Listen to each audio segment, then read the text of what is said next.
video kali ini saya ingin memberikan informasi dan tips-tips juga mengenai jual beli tanah.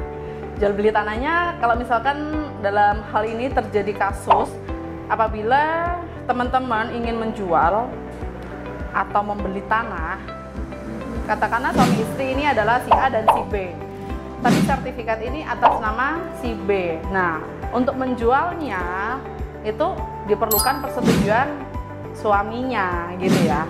Kalau misalkan hal itu atau perolehan tanahnya diperoleh pada saat si A dan si B ini pada saat perkawinannya berlangsung, tapi tidak diperlukan persetujuan si suami apabila si A membeli tanahnya sebelum kawin gitu ya. Katakanlah si A membeli tanahnya pada tahun 2010 tapi kawinnya pada tahun 2014, maka itu tidak diperlukan persetujuan pasangan. Tetapi kalau misalkan belinya tahun 2014 lalu kawinnya 2015 dan dijualnya pada tahun 2017, maka si A ini harus memperoleh persetujuan dari pasangan kawinnya, yaitu suami atau istrinya. Nah, lalu apabila dalam case-nya terjadi hal lagi, katakanlah sertifikat atas nama si A, tapi si A ini sudah bercerai dengan suaminya, itu apa yang diperlukan? Yang diperlukan adalah akta cerainya. Lalu persetujuan mantan suaminya juga diperlukan hadir tanda tangan juga di penandatanganan akta jual belinya atau di akta ikatan jual belinya ya, kalau memang teman-teman belinya belum lunas.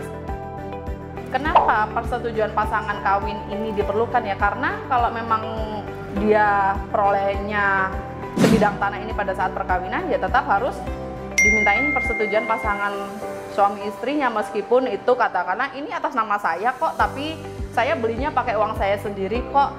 Iya, itu boleh ya kalau misalnya secara uang atau secara transaksionalnya itu uangnya mereka sendiri, tapi secara hukum itu adalah dia belinya pada saat perkawinan berlangsung. Beda lagi kalau memang si suami istri ini membeli tanah atau menjual tanahnya ini dan sebelum perkawinan mereka berlangsung itu ada perjanjian pisah harta, maka ya tidak akan pernah ada percampuran harta di dalam perkawinan mereka, jadi tidak perlu persetujuan pasangan. Kalaupun mereka kondisinya bercerai, tetap harus dibutuhkan persetujuan mantan istri atau mantan suami. Akta cerainya juga harus dilampirkan sebagai dokumen pelengkap ya untuk transaksi akta jual belinya di hadapan PPAT.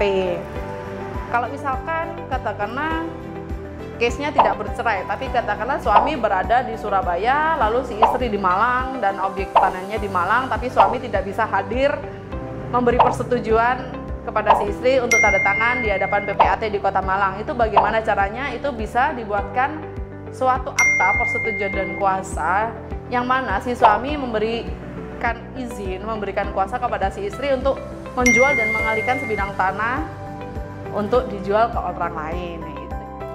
Jadi kenapa diperlukan suatu persetujuan pasangan kawinnya? Ya itu tadi, untuk kepastian si pembeli juga ya. Jadi meskipun teman-teman ini beli rumah pakai uang sendiri, pakai uang tabungan sendiri, tapi teman-teman tidak ada perjanjian pisah harta dengan suami, dengan istri, maka meskipun nantinya teman-teman, maaf kalau misalnya terjadi perceraian, maka tetap harus mendatangkan mantan suami atau mantan istri gitu ya. Tidak ada persetujuan dan kuasa untuk mengalihkan sebidang tanah yang teman-teman peroleh saat perkawinan berlangsung, ya maka tanah tersebut tidak bisa dialihkan ke orang lain sebelum adanya persetujuan dari pasangan kawinnya teman-teman. Oke, sekian info dari saya, semoga bermanfaat.